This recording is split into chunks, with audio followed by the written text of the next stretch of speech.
दोस्तों, आज सुबह जब मैंने अखबार पढ़ा तो शोक समाचार के कॉलम में अपनी फोटो देखकर मैं हैरान था। इसमें लिखा था कि मैं मर गया हूं। लगता है किसी ने कोई भद्दा मजाक किया है। लेकिन रुको, थोड़ा सोचता हूं। अरे हाँ, पिछली रात को ही मेरे सीने में बहुत तेज दर्द हुआ था।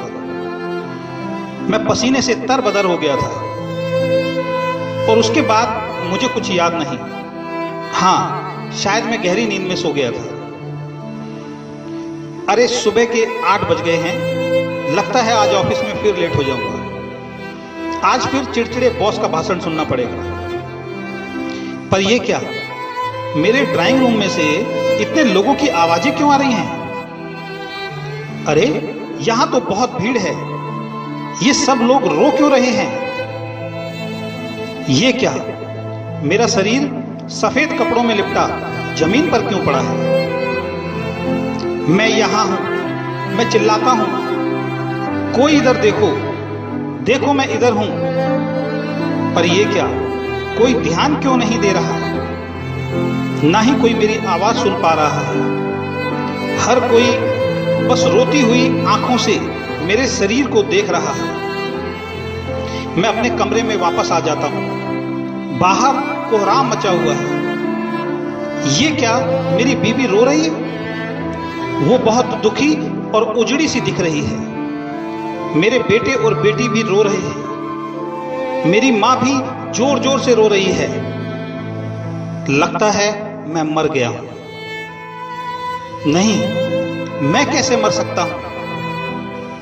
अपनी बेटी और बेटे से ये कहे बगैर कि मैं उनसे बहुत प्यार करता हूं और मैं उनका बहुत ख्याल रखता हूं। मैं कैसे मर सकता हूं अपनी बीवी से ये कहे बगैर कि वो दुनिया की सबसे खूबसूरत और ख्याल रखने वाली बीवी है? कैसे मर सकता हूं माँ बाप से ये कहे बगैर कि वो हैं तो मैं हूं? मैं कैसे मर सकता हूं अपने दोस्तों से ये कहे बगैर कि वो मेरे जीवन के सारे गलत फैसलों पर मेरे साथ खड़े रहे? लेकिन मैं वहां कभी नहीं पहुंच पाया जहां उन्हें मेरी सबसे ज्यादा जरूरत थी। अरे वहां कोने में मेरा सबसे प्रिय मित्र खड़ा है। वो अपने आंसू छिपाने की कोशिश कर रहा है। कभी हम सबसे पक्के दोस्त थे। एक छोटी सी गलतफहमी ने हमें दूर कर दिया था। हम दोनों के अहंकार की वजह से कभी हम एक दूसरे को माफ नहीं कर पाए। मैं उसके पास जाता हूं और उससे कहता हूं, दोस्त, मैं अपनी गलतियों के लिए तुमसे माफी मांगता हूं। हम आज भी अच्छे दोस्त हैं, मुझे माफ कर दो।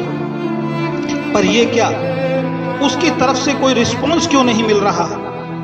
क्या आज भी वो अहंकार में है? जब मैंने उससे माफी मांग ली है तो ये मुझे माफ क्यों नहीं कर रहा?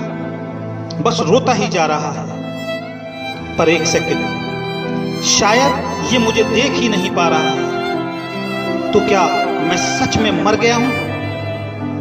जमीन पर लेटे मैं अपने शरीर के पास बैठ जाता हूं। क्या करूं, कैसे करूं, किसे पुकारूं?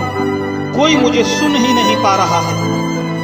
हे भगवान, मुझे कुछ और समय दे दे।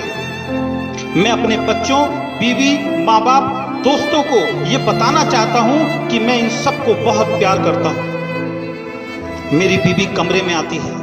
मैं उसको बोल रहा हूं, तुम बहुत सुंदर हो। मैं प्यार से बार बार दोहराता हूं, वो मुझे सुन ही नहीं पा रही है। सच ये है कि जीवन में उसने ये शब्द मेरे मुंह से कभी सुने ही नहीं, क्योंकि मैंने कभी उससे ये कहे ही नहीं। हे भगवान, मुझे थोड़े दिन और दे दे, केवल एक बार, क्योंकि मैं अपने बच्चों को कामयाब बनाना चाहता हूं।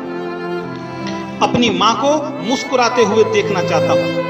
अपने पिता को अपने ऊपर गर्व करवाना चाहता हूं। मैं तो इन्हें कभी समय ही नहीं दे पाया। मैं इन्हें बहुत सारा समय देना चाहता हूं। मुझे लगता था दुनिया में मेरी किसी को फिक्र नहीं है, पर ये सब तो मेरे लिए रो रहे हैं। मैं इन सब का धन्यवाद करना चाहता हूं। मैंने ऊपर देखा और चिल्लाया, भगवान प्लीज प्लीज प्लीज मुझे एक मौका और दे दो। और उसके बाद मैंने आंखें बंद कर ली। तभी मुझे किसी ने कंधा पकड़कर हिलाया। मैंने आंखें खोली, मेरी बीबी चाय का कप लेकर मुझे उठा रही थी। मेरे बच्चे स्कूल के लिए तैयार हो रहे थे। माँ और पिताजी की पूजा करने की आवाज दूसरे कमरे से आ रही थी। मेरी आंखों में खुशी के आंसू आ गए। मैंने लंबी सांसें ली और अपनी पत्नी को गले से लगा लिया और कहा, तुम मेरा ख्याल रखने वाली दुनिया की सबसे हसीन बीवी हो, मैं तुम्हें बहुत प्यार करता हूं। वो कुछ समझ नहीं पा रही थी। उसकी आंखों में नमी थी, चेहरे पर थोड़ी सी मुस्कान थी, जिसको आज मैंने पहली बार समझा था। और मैंने खुशी खुशी मन में बोला, हे ईश्वर, इस दूसरे मौके के लिए बहुत बहुत बहुत धन्यवाद। दोस्तों, ये हम सबकी कहानी है। अभी भी देर नहीं हुई है। अपने झूठे अहंकार, अतीत के पुराने विवाद और मतभेदों को भुलाकर अपने प्रियजनों और मित्रों से खुलकर प्यार करो और सभी झगड़ों और मनमुटाव को भुलाकर एक नए जीवन की शुरुआत करो, क्योंकि मेरी तरह आपको दूसरा मौका शायद नहीं मिलेगा। जिसने भी ये कहानी लिखी उसको बहुत बहुत धन्यवाद, और जिसने मुझे व्हाट्सएप पे ये कहानी भेजी उसको भी बहुत बहुत धन्यवाद।